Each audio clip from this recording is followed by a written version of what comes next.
What's up, Michigan? Hey, y'all. All right. It's such an honor to be here. I am so over the moon, really, I am, and I'm trying to find my speech somewhere in here. Okay, we got it. Thank you all so much. Evan, Jasmine, I love you both. I don't know where you are, Evan, but I love you so much. Jadine Greer, faculty, staff, parents, friends, and most of all, graduates. I say congratulations to you. I'm so grateful and honored to be asked to give this speech.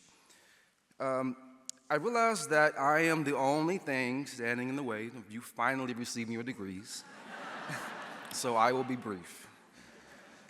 I come from 3 generations of preachers, Pentecostal preachers. Yeah, okay, so you know, my father included, but don't worry, you're not getting a sermon today.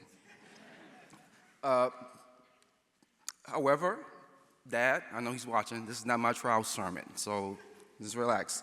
Everybody relax. I do want to give you something to help you on your journey.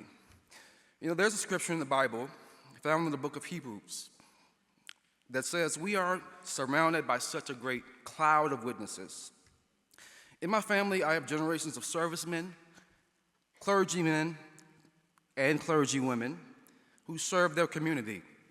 By doing so, they stored up treasures in heaven. Treasures that I'm a beneficiary of today.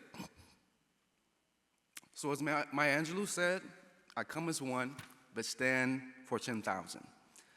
I stand here today with Bishop C.W. Harrison, Dorothy Harrison, Deacon Richard Simon and Bertha Simon, Rick Adams, Constance Stone, Lucy Stone, Bishop Henry Brooks, and S.E. Brooks. You know, my journey to Michigan was rather unorthodox. I finished my master's, and soon after that, I landed a job at Morehouse College, my alma mater. And I wanted to stay, but they told me I had to get a doctorate in order to stay. So I went on my journey and applied for 6 schools and didn't get into one of them. Applied again in the second year. Still didn't get in. Mind you, none of these are schools are Michigan, by the way. Keep that in mind. Applied the 3rd time. And my mentors at the time, Dr. U.Z. Brown and Dr. Jimmy Abbott, who are graduates of the school, encouraged me to apply to Michigan the last 3rd time. And so I did, and I got in, and it was the only school that I got into that 3rd time. And here I am 9 years later, graduate. Yes.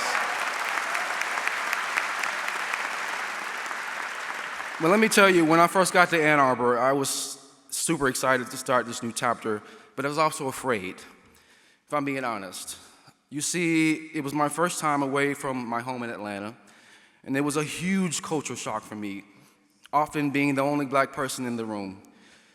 This change in my environment forced me to take a deeper look at my heritage and cultural background, which I had taken for granted up until that point. You see, when I decided to research my family, I gained such a huge gift. I discovered a track record of persistence, service, civil disobedience, community building, and a wellspring of cultural creativity. I learned about my great-grandfather, who was born to formerly enslaved parents in 1898, who started a church in Franklinton, North Carolina. When the scourge of racism was the law of the land, when word got out that he had started a church in this small rural town, and the church was flourishing and growing, which allowed the community of black people to have a safe place just to be, well, the Ku Klux Klan sent a message to my great-grandfather to get out of town and shut the church down immediately or else. For those of you who don't know who the KKK are, the Ku Klux Klan was/is an organization founded in 1865, just after the Civil War, and believed in white supremacy, and by achieving this by any means necessary, often through extreme violence and force. If you don't believe me, watch the film Birth of a Nation. Well, when my great-grandfather got this message, he did not cower, but rather stayed and continued to build more churches. Now over 60 churches exist across the Eastern Seaboard that he started. He was persistent and stood up against blatant oppression.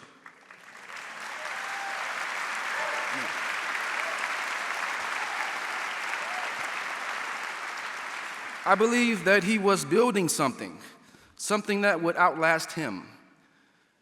Now, my father pastors one of those churches where I found my musical vocation at age 10. The church is where I found my identity and where I honed my musical skills. Out of all the lessons that I've learned, services was the most important. I vividly remember as a young teenager, after not wanting to get up on early Sunday mornings, my mom saying to me, "Someone needs you today, son." My mom's here, by the way. Shout out to her. Stand up. Your mama's here. Mama's here. Yeah. Now, that's my blood family. I then started learning about my musical family.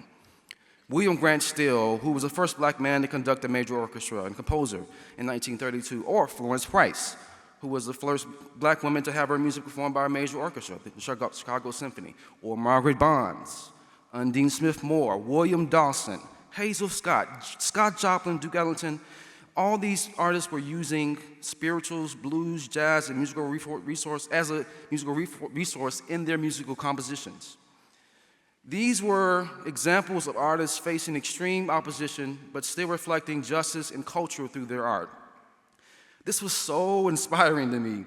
This gave me permission to use the gospel music that I grew up playing in my father's church in my concert music.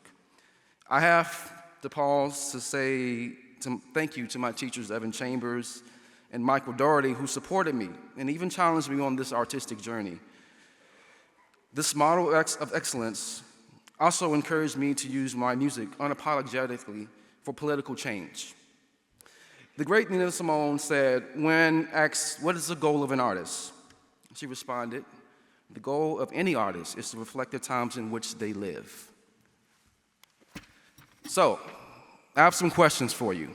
You ready?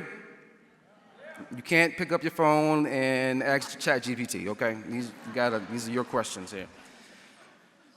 How are you reflecting the times in which you live in your art? What are you rebuilding that will extend past your life? How will you use your platform to help those around you?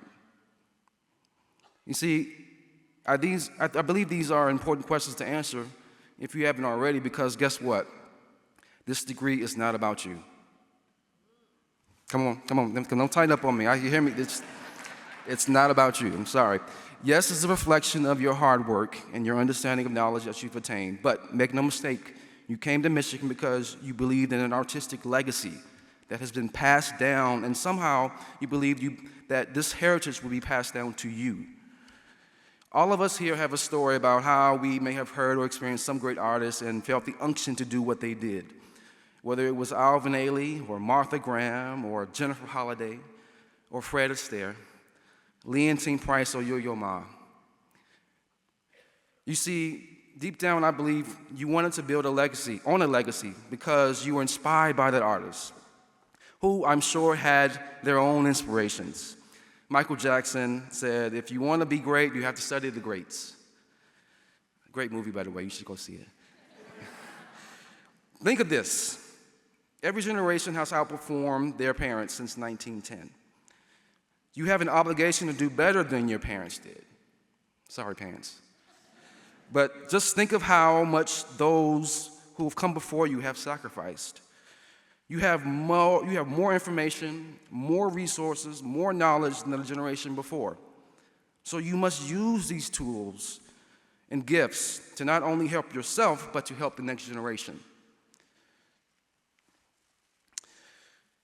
So, push yourself. And as Evan has once told me, when you think you've done the most, you've only just started. Okay, so I have a quick story, and I'm closing. So I fly a lot to see premieres and my works performed. And recently, I was on a plane headed to Miami for a premiere. I had a layover in Atlanta. I hate layovers, y'all. I really do. But Dr. Rogers, the reason I hate layovers is because if the first flight is late, then chances are I'm going to miss the connecting flight. I don't like this. So on this flight to Atlanta, everything was going to plan. I got to the airport in D.C. on time, boarded on time, and was in my seat ready to take off when the captain gets on the intercom to say, there's been a malfunction with the plane, and they need to call the mechanics to fix it. And it's going to take about 30 to 45 minutes to fix. Did I say I hate layovers? Before I got too upset, the captain says, don't worry, we've got some tailwinds behind us that would allow us to make up for the time and get us to Atlanta on time. I said to myself, what is a tailwind? I said, a wind, and I looked it up on ChatGPT, so it's a wind having the same general direction as a course of movement of the plane, allowing the plane to travel faster. So you see, you're probably sitting thinking, what's next? You're trying to figure out your next destination. Some of you all may feel like you're late, or you have to make up for lost time. Or even with this degree, you may still feel like you have more work to do, and you're worried that you're not ready to be in the world. But guess what? You've got some tailwinds behind you. Yeah.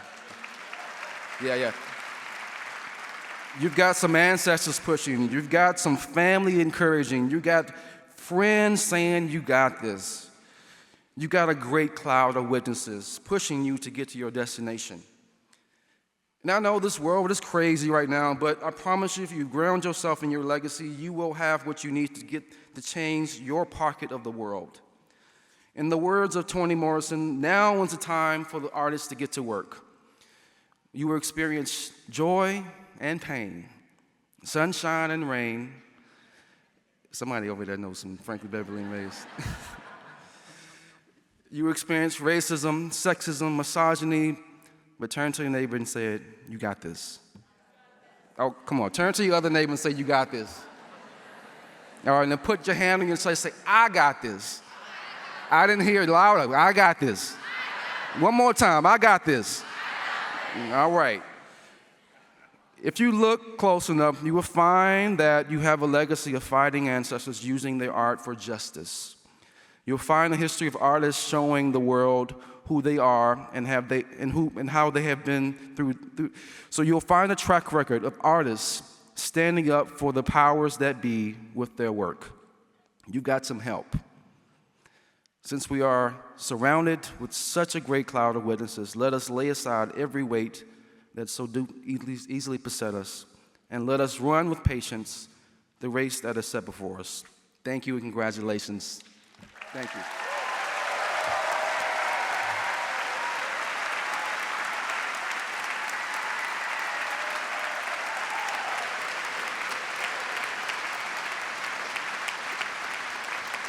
Thank you, Carlos.